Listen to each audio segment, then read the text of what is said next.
Hi guys, welcome back to my channel. This is Yemi and this is Yemi's Hub.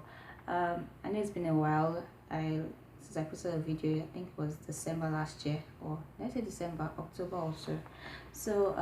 I'm back now, and Happy New Year everyone. If it's your first time stopping at my channel, you're most definitely welcome to my channel. So today I'll be doing a review of Smart Money Woman. I read this book in December last year and I thought I should share a couple of lessons I learned from it. It's written by Arese Ugo. I don't know if I pronounced the name well, but I think I did. I just know it's Arese. So it's a book on personal finance. It's a very useful tool for personal finance. I mean, if you want to take charge of your financial life, this is the book to get. And I know it's Smart Money Woman. Yeah, it was written with women, mainly African women in mind, but then men can also read the book because the lessons that are there do not just apply to the female group. Men can also read the book. So it starts off with a story about Zuri. She's some high-class working babe somewhere in Lekki. Lekki is like a highbrow part of Lagos. So it's she's broke. She finds out that she's broke, and then she doesn't know how she's going to pay her bills and all that. So she starts Arisa starts off by defining what broke means, and she said broke is when you lose your primary source of income and then you cannot maintain your lifestyle afterwards. So in that case, if you just think about it, if you actually lose your source of income today, would you be able to maintain your lifestyle? That's actually a very tough question for a lot of people. So she also she tells us the difference between active income and passive income, and why you should have both. And she also says that financial freedom, you can only achieve financial freedom when your personal no not your personal your passive income exceeds your expenses. That was like word for me. So from there she goes on to talk about net worth. She gives us like a breakdown of how to calculate your net worth. It's basically taking out a list of all your assets and your liabilities, your bills, your debt. You can actually take a time frame for it. Perhaps you use like 6 months, and you take out maybe the rent you're going to be paying, if you have a car payment, if you have some credit bills and all that, and just take out your liabilities from the assets that you have, your income from maybe for the next 6 months and all that, and then you just see how much you're worth. And you can also just do it with what you have at the moment. So don't fret. She also mentioned that you should not fret when you see that figure because it's going to be low for a lot of people. But if you are very determined to build it, you can increase your net worth. From there, so I'm looking at my notes because I have a lot of things that I wrote down from the book. I read it twice. It was really that interesting. So from there she talks about habits you should imbibe. That's like one of them is keeping a log of your expenses. Now I can't stress how wonderful that is because it helps you know where the chunk of your money is going into and where you actually spend a lot of money and where you can actually cut down your expenses. For instance, I took a look at my expenses for about 2 weeks or 3 weeks, and then I realized that I was paying money for the bags you get when you shop. Maybe you do grocery shopping, and then you ask them. They usually ask you, "Do you want a bag? Would you like a bag?"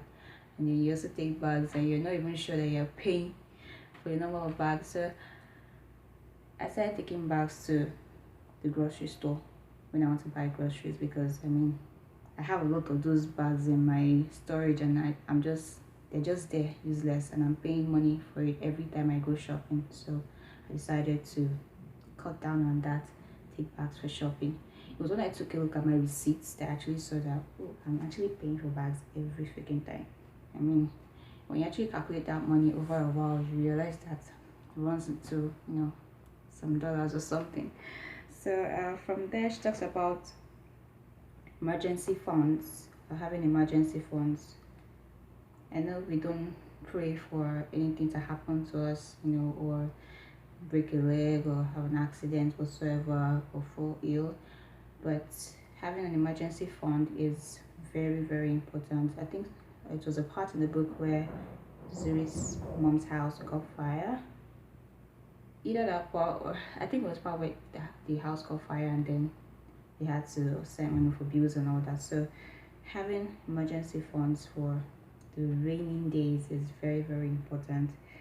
Uh, One part of the book I've not actually gotten around with is designing your perfect day. I really don't know how realistic that can be, but I think it's actually possible to design a perfect day. Maybe you want to wake up in the morning. It helps you set, goals, and then you work towards that perfect day that you want to achieve. So I'll try and do that one later. Then from there she moves on to talk about budgeting.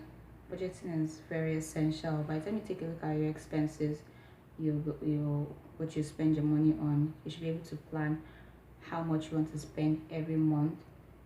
Perhaps you could develop your lifestyle cost per day. You can know how much your lifestyle could cost you in one day.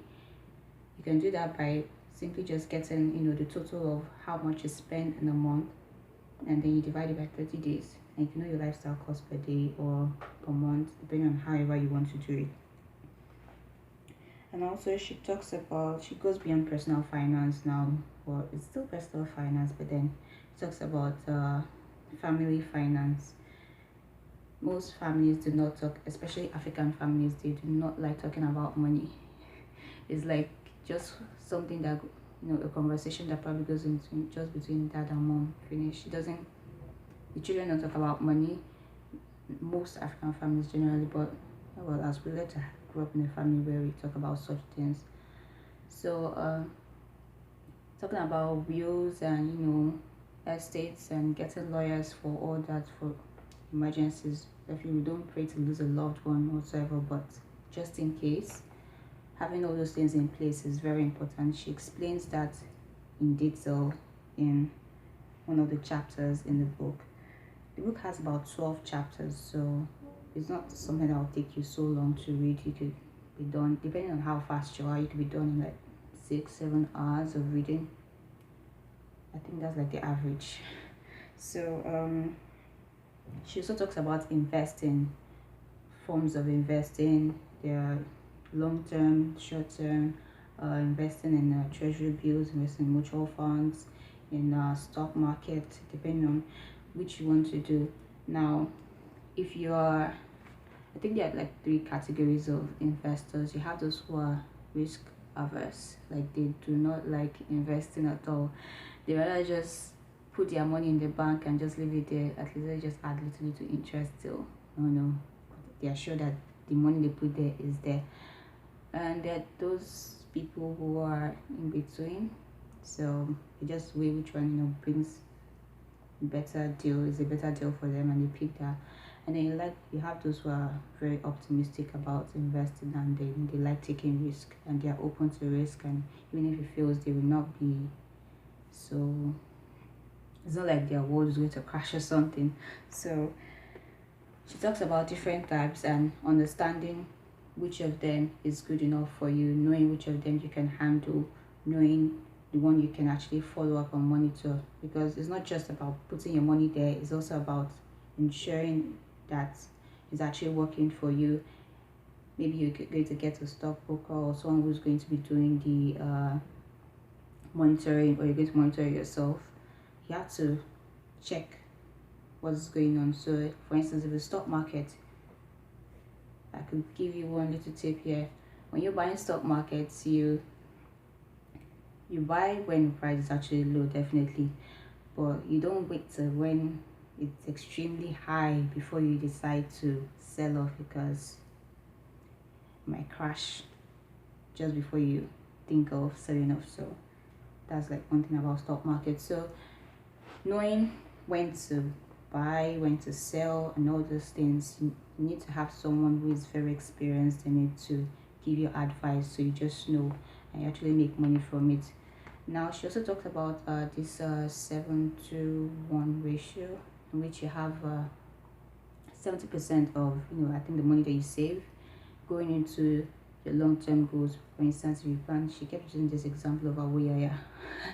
So if you want to buy a land somewhere, maybe in an estate area where you know that it's going to develop very fast in near future, you want to buy a land there, you could save towards that, save towards buying a building, save towards, very, very, very long-term goals. And then you could also save towards short-term goals, perhaps a vacation in like 6 months time, or some nice bags you want to get, or shoes you want to get. You can invest towards those short-term goals, and then for the rest is maybe like your living expenses. That's the 10%. So like 70, 20%, and 10%. So you can read the book to get more details. So basically that's about it. The story had a sort of happy ending. Zuri and 4 friends finally, found a way to balance their lives financially. And she also said something about networking, attending events that, improve, build your personality, improve you personally are very important. She also talked about entrepreneurship and who should actually go into entrepreneurship and who shouldn't. It's not everyone that should, venture into such. So if you read the book and then you realize that you're called towards such, you can really know what you want to do with yourself. So that's about the book. I read the e-copy, so I don't have a hard copy to show you, but I read the e-copy, and you can read the e-copy, you can buy the hard copy, whichever one you're comfortable with. For me, these days I've gotten really comfortable reading on my phone or on my laptop, so I hardly buy hard copy books again. But I'll put the links to the places where the stores where you can get your copy of the book, and also I'll put the link to her blog in my description box. So in case you're interested, you can check her blog page, and you'll find a lot of interesting articles about finance there. So yeah, that's about it. Thank you so much for watching the video today. I appreciate it, and I hope to see you next time. Till then, stay blessed. Don't forget to like, subscribe, and also put a comment in the comment box below if you have read the book and you've learned anything about it. Do share your thoughts.